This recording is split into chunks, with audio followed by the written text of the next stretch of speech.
This is Dominique Wilkins. Hey, this is Sean Kemp. This is Gary Payton. Hey, this is Pau Gasol. NBA fans, what's up? This is Vince Carter here. Hey, what's up? This is Matt Barnes. If you're an old school NBA fan like I am, make sure you check out the Basketball Time Machine with my man Sean David. Hey folks, how's it going? Welcome back to the Basketball Time Machine. I'm your host, Sean David. Thanks for tuning in.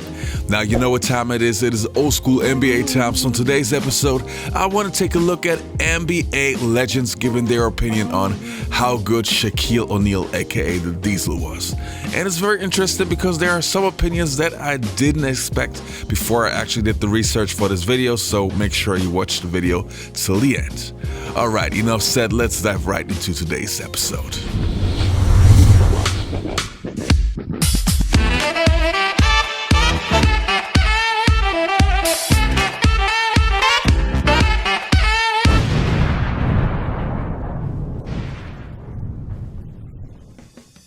Now the first player's opinion that we're going to take a look at is Gary Payton's, so the glove. And I was quite surprised when I heard his opinion when he was comparing Hakeem the Dream Olajuwon and Shaquille O'Neal.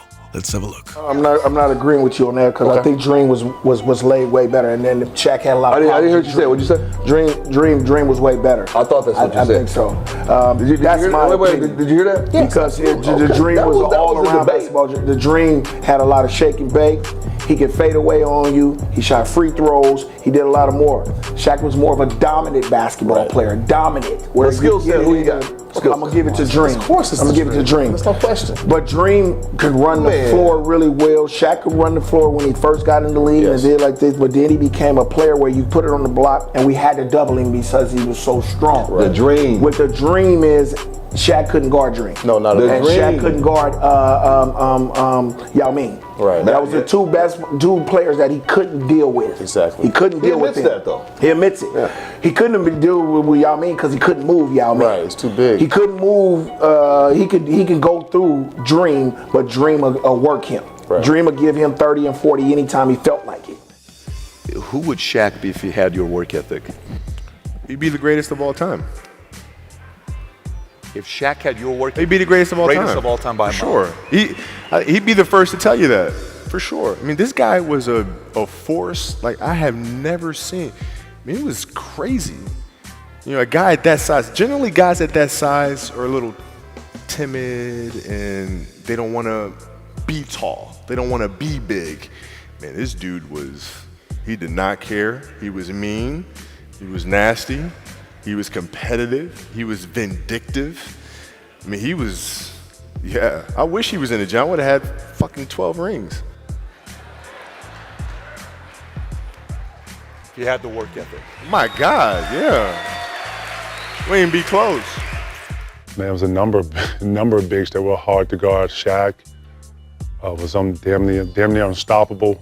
Hey, I want to ask about your first impression of Shaq on the court. Scary. This is the dude, though. You know what I mean? Even though you got that mentality, you know, this is that one that you really admire and respect as dominant on both ends of the court. Now the next clip is by far the oldest clip in this video. It's with Will Chamberlain, and he was asked how he would do against Shaquille O'Neal and how good he thinks Shaquille O'Neal was. Let's have a look. Some pretty interesting statements here. You talk about in your prime how you think you would have maybe stacked up against Shaquille O'Neal, or what do you think would have happened, you versus Shaquille O'Neal today? Because people sometimes lump the two of you together. Yeah, because we're both terrible foul shooters. But other than that, Shaquille and I is like comparing me with Clark Gable. Mm-hmm. In this case, I'm Clark Gable and he's me. He plays an entirely different type of basketball game. Mm-hmm. He uses his physicality, and he's a big, strong young man, and that works well in today's game. Mm-hmm. If he was facing me and other guys of my time, not so good. I mean, I'm a guy bench pressing around 600 pounds when I was at my best. 600 pounds? Yeah, right. So. Give me a quick rundown on some of these guys who are playing today. Shaquille O'Neal? Strange-looking guy, right? Yeah, he's a big, strong, powerful guy who runs up on top of people. Right. Yeah. And but do you like him? Oh, I like him, and I think that because he is a celebrity, he brings something to the table. And Well, what about as a player? As a player, for his size, he's extremely agile, and I think that he could be taught to play a whole lot better. You're saying he could be a great player, he's just okay because he doesn't put out?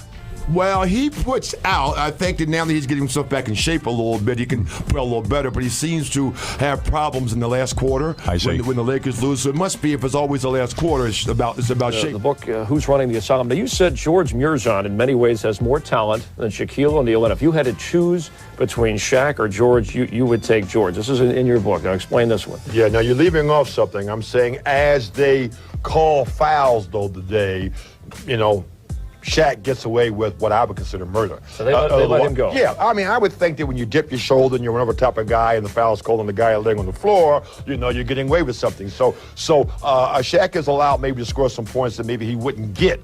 But if you made it a straight-up situation and gave the same rules and regulations to Shaq as you give to George Muresan, Muresan has a better touch around the basket and he can score more points. And if the Bullets had enough sense to give him the ball 20, 25 times and let him shoot the ball like somebody else, Muresan may be averaging 30 points a game. Now, the next clip that we're going to take a look at is from Scottie Pippen, and this one was, to me at least, the most interesting one because I didn't expect Scottie to say something like that. Let's have a look what Scottie had to say. You were on the court against him, right? Wasn't he? He was unstoppable then. What did that feel like? What was it like? It wasn't fun. It was not fun playing against Shaq. I didn't fear too many players during my career, but Shaq was one of those guys that I feared. And the fact that you had to come down and double team on him, he had the speed, the power, the spins. He was just a very difficult guy for us to defend as a team. Not for me as an individual, but I had to come down and double team. Yeah. And that was almost worse than guarding him because he was swinging with his arms. He had a temper. Shaq was never, he had a temper, but you know what? Even if he turned and hit you, he'll give you a look you're okay. Remember that. Yeah. But, he was just such a dominant player, and I have to agree, they blew it because Shaq was a special player. Would you be bruised up after playing him? Yeah, I mean, our whole game plan was if you're going to double team Shaq, you better get there before the ball get there. Because if you get there after, you're just going to be part of a post.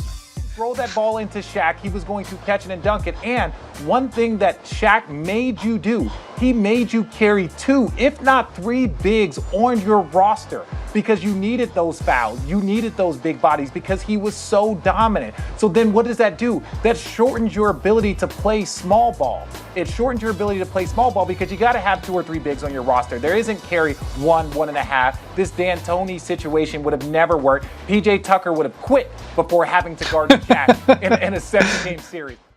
When Shaq came into the league, he had such a great passion and enthusiasm for the game. With his size and strength and mobility, it was something we really hadn't seen. O'Neal runs the floor, takes it all the way. He's huge, he's menacing. He really just attacked the rim. That's a man's jam. And even Shaquille was impressed with that one.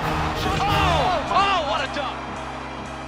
After collecting the Rookie of the Year award in 1993, Shaq would win the first of 2 scoring titles 2 years later while carrying the Orlando Magic to the NBA Finals and establishing himself as one of the most engaging personalities the league has ever seen. He really just took the league by storm, but he did it in Shaquille O'Neal style. He was just as big off the court as he was on the court, and when he went from Orlando to the Lakers, LA just loved him. The more bigger I get strong, and the more stronger I get, nobody can stop me. He's this funny, jovial guy, but in between those lines, he's not playing around. Shaquille, fade away. He played with such a viciousness. I've watched him put centers to shame. Shaq brought a whole different element to basketball. He was going to be the dominant initial force that we had. He took on the mantle of, we have to win. Now's the time to win. Kobe on the move. Louds for O'Neal. All right, you guys, that was it for today's episode. I hope you enjoyed the content. If so, please leave a like and also subscribe to the channel. And I hope I see you next time on the Basketball Time Machine. You guys, you make sure you stay healthy. Take care and goodbye.